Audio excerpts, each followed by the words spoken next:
வாயை திறக்கும் பொழுது உங்களுக்கு கிளிக் சவுண்ட் கேட்குதா? அதுக்கான காரணம் வந்து பார்த்தீங்கன்னு சொன்னால் அவங்க டிஎன்ஜேல இருக்கக்கூடிய டிஸ்கில் இருக்கக்கூடிய பாதிப்பு.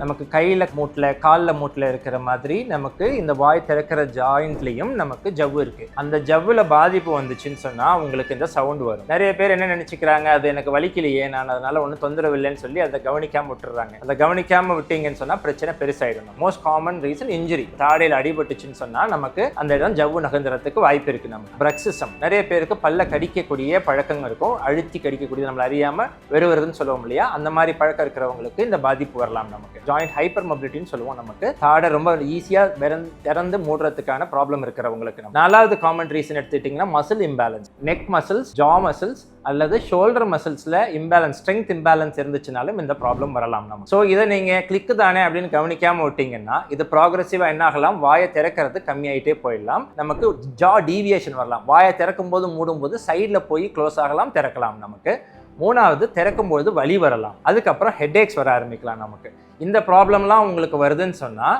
நீங்கள் உடனே ஒரு குவாலிஃபைடு டிஎம்ஜே ஸ்பெஷலிஸ்ட்டை பார்த்து ட்ரீட்மெண்ட் எடுத்துக்கிறது நல்லது.